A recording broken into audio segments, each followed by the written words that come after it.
In 3 years, I'm from 60 hours a week to 12, while actually raising how much money I make on a yearly basis. And to condense every little detail of everything I did in that time period would be absolutely ludicrous. Luckily for you, I'm going to do it anyway. There's this book called The 4-Hour Workweek that gives you a pretty good idea on how to make this happen. Some of you guys have read the book, some of you haven't. Either way, I'm going to share with you all the lessons I learned from that book that weren't necessarily in there. The first lesson is leverage, which was actually in the book. Figure out how to delegate and outsource your time into activities that give you more money and time. I know some of you guys are probably thinking to yourself, oh, that's not fair. It's easy to get rich if you already have money. I learned very quickly that what I could do with hundreds of thousands of dollars was an absolute waste of time because I don't have hundreds of thousands of dollars. So I figured out what I could do with the tens of dollars I had by buying books, and then applied the skills I learned into affiliate marketing and e-commerce. Even sold fire alarms for a little bit and industrial sized printers. Most of those things failed, but it only took one to get me to the point now where I can comfortably worry about what to do with thousands of dollars. Until I have hundreds of thousands of dollars, I'm not gonna worry about it. The moment you switch your mentality to stop thinking about how easy it would be if you just had more money and time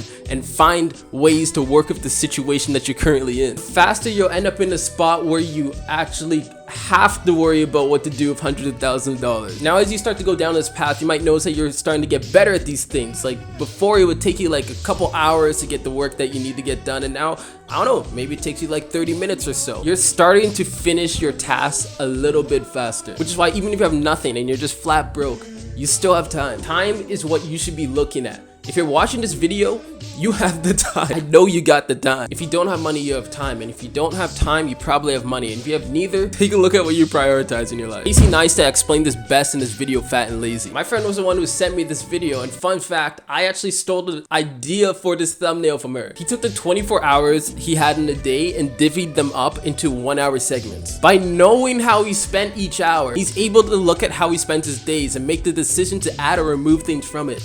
Oh, fuck. My eye. I just pulled my eye. By doing this, he's able to even outsource the things that he doesn't want to do or even need to do himself. Which brings me to lesson number 2.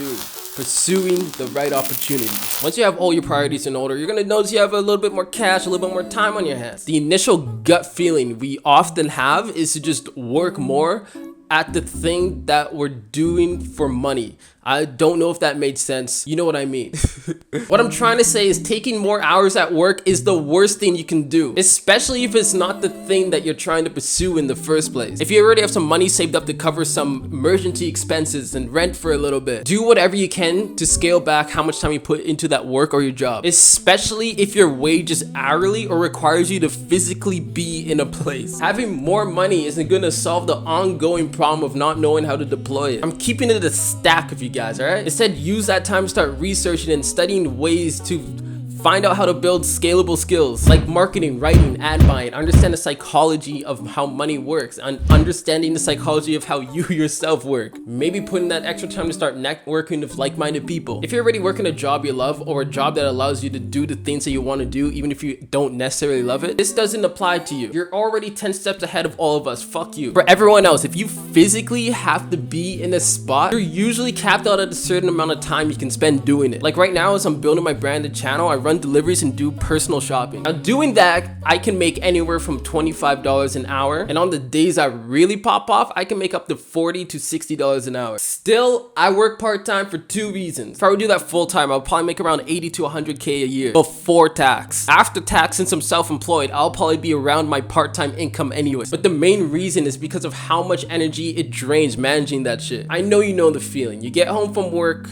you're too tired to do anything mentally intensive, so you just throw on the TV, watch some Netflix, just fall asleep, and you're like, I'll start that thing tomorrow. Granted, working for 6 months full-time, stacking up the racks, always a good idea, respectable high IQ strat, but not for me just because of how I operate. Having a financial doomsday clock just ticking down stresses me out way more than just lowering my hours. And I know a lot of us aren't able to easily control our hours like this, so that brings me to the next lesson that I learned from this book. Start moving from being employed to self-employed before building that business or brand. And this is actually fucking tough. because this requires you to work super fucking hard on something that seemingly has nothing to do with what you want to do. But in reality, this is what's gonna become the lifeline for what you're trying to build. And you won't make a lot of money at the start. Like when I first started, I was making like under minimum wage. But because I was able to leverage my full-time job, I was able to weather the storm of just not making shit for so long. I made pennies until I figured out how the algorithm worked. And then eventually I was able to become self-employed. This also helps you develop two things to become your own boss. To do something even when no one asks or gives you anything in return, and learning how to actually serve others at scale. Basically to not be a selfish person on the front end, but to be a selfish person on the back end. But seriously, if you become aware of the value of servitude, you're gonna be able to push through long enough to actually see the results that you're looking for, because they're gonna be slim and far between. This is a good way to sort of dip your toes in the water of what it's actually like to manage your own time. It's so easy to glorify working for yourself, when until you do, you're not gonna understand the difficulty it takes to put those systems in place that allow you to be living that 4-hour work week. Here are some self-employment options to look into. I don't know where I'm gonna put in the screen, maybe over there. The last thing I want to share with you is to be patient and just listen to yourself. There are no rules to this game, and with having no rules to this game, there is no instructions on how to play it. So you're gonna have to pay attention to what's working and what's not, relative to the things that you are doing, not what everybody else is doing. I really wish I could tell you exactly what to do, but honestly, I have no idea. I'm still on this journey myself. All I do know for sure is what has worked for me up until this point. But whenever I feel like I'm spinning my wheels, I'm just like not making the progress that I want to see, I always ask myself this one question, and that's if what I'm doing right now falls in line of what I value. Because doing something you love is always more sustainable in the long term than doing something that you feel like you should be doing. And yeah, that's it. That's the end of this video. If you want a little bit more detail, I talk more about like sort of like the mental health side of things on my blog and newsletter you can sign up for if you just head to the first link in the description down below. Anyways, thank you so much for watching. What the fuck do I say? Alright, see ya. Bye. Alright, I'm leaving.